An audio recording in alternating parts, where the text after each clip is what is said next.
We're only 6 months into 2022 and billions of dollars in cryptocurrency have already been pillaged and plundered. While the value of cryptocurrency stolen is stunning, not everything is solely about the money. Hey everyone, you're watching Crypto University, where you get all the latest news about crypto, blockchain and NFTs. Make sure to watch the video until the end and hit that like button if you find it informative and unique. Also, beware of the scam comments in the comment section. Don't give anyone your personal info or even sign on to an anonymous site. We'll never ask you to contact us on WhatsApp. In this video, we talk about the top 5 crypto scams in 2022. So without further ado, let's get started. Number 1, Ukraine rug pulls donors. When the government of Ukraine rug pulled its donors, however, it needs to be included because it's honestly so great, a rare, good scam. In February of 2022, shortly after Russia invaded Ukraine, the Ukrainian government quickly decided to accept donations in the form of cryptocurrencies to take advantage of the big pockets in the crypto space who are always looking to pump their coins and generate good press. While a decent number of donations came in at first, the crypto started to pour in after Ukraine announced an airdrop to those who donated via the Ethereum network. An airdrop is basically when crypto wallet holders are sent freebies, usually in the form of crypto tokens or NFTs. As Ukraine put it, they were essentially sending donors a reward for donating. Enter the bad faith actors. People started sending a slew of crypto donations to Ukraine to take advantage of the airdrop. Around 60,000 transactions were made on the Ethereum blockchain to Ukraine in less than 2 days. According to Ukrainian officials, individuals started to send minuscule sums of money just so they could register in time to receive the airdrop. Ostensibly, these individuals were looking to profit off of a country in wartime by receiving a reward more valuable than whatever they donated to flip the freebie for quick profits. Ukraine decided to cancel the airdrop just days after it was announced. Some donors who were looking for those profits cried, "Scam!" And technically this is what's known as a rug pull. A rug pull is when a crypto developer makes promises to raise funds, then abandons the project while walking away with all of the liquidity. But this is a truly unique situation.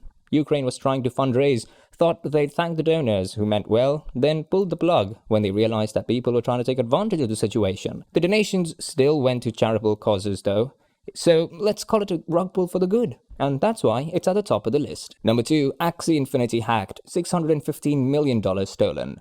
Would you notice if someone stole $615 million from you? Sky Mavis, the company behind the most popular crypto game Axie Infinity, sure didn't. In March, hackers discovered an exploit on the Ronin blockchain, which is the Ethereum-based sidechain that Axie Infinity runs on.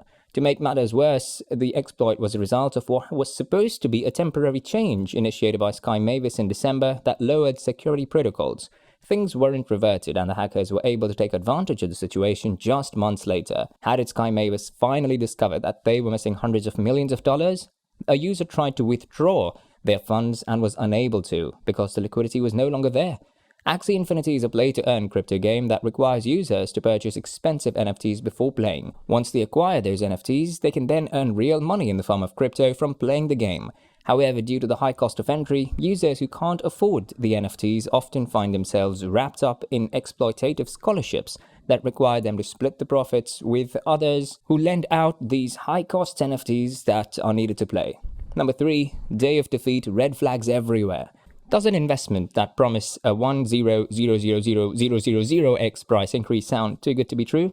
No, my zero key did not get stuck. That's exactly what the Day of Defeat token promised, and plenty of people bought in. Molly White is a creator of Web3 is Going Great, a website that tracks all of the scams and grits in the space daily.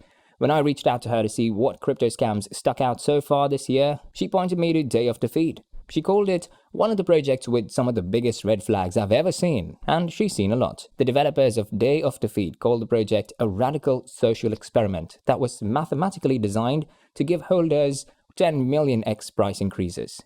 On top of that, they touted a mystery plan. Come on, that would be rolled out in June of next year that would further see the price of the token increase by 1 million. In an FAQ on the Day of Defeat website, they answered a question concerning their access to the pool of funds, which they said they would promise not to redeem. A promise?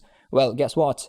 It appears that they broke that promise. In May, the project rug pulled after $1.35 million was pulled out, causing the token's value to drop by more than 96%.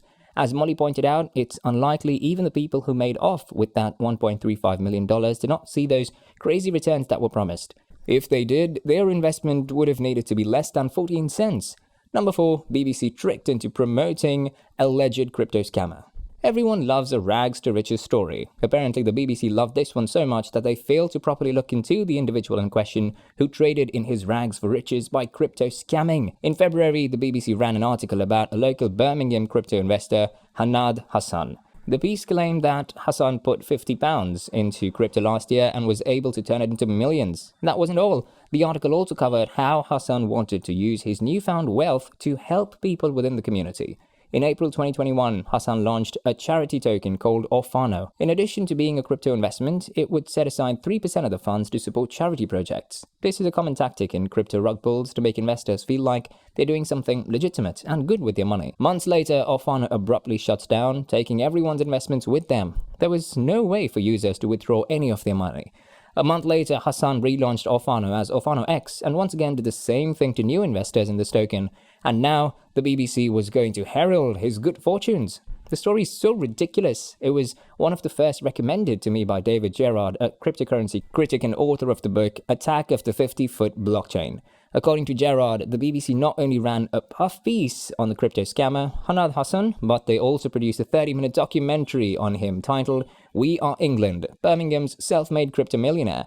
The scheduled airing was only pulled hours before it was supposed to be on air in February.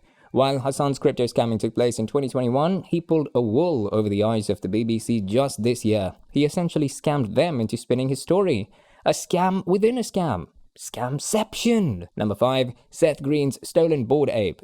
Actor Seth Green's apes were stolen. The robot chicken creator had his entire NFT collection lifted from him after Green fell for a phishing scam in May. Green's NFT losses include his Bored Ape Yacht Club number 8398, 2 Mutant Apes, which is another NFT project by Bored Ape Yacht Club creators Yuga Labs, and a Doodle NFT. But see, Green lost more than just the estimated hundreds of thousands of dollars in the resale value of his NFTs. The actor has been working on a comedic series called White Horse Tavern, which features various NFT characters throughout the show. The star of the series, however, is Bored Ape number 8398, which Green named Fred Simeon. Bored Ape holders own a license to the IP for their particular apes and can do with them what they'd like.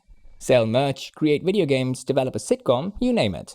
And that was the problem for Green. He didn't hold his ape. Whoever stole his Bored Ape sold it on the aftermarket to a collector, which meant that Seth Green did not hold the rights to Fred Simeon anymore. Luckily for Green, though, he recently was able to get his Bored Ape back at the cost of $297,000. That's right, he paid for his Bored Ape twice, a 6-figure price each time. If you're familiar with the non-fungible token space, you must be thinking to yourself, NFTs are stolen quite regularly. Hell, Yuga Labs' social platforms were compromised just this month, resulting in Bored Ape holders losing more than Seth Green did. So why focus on Green's case?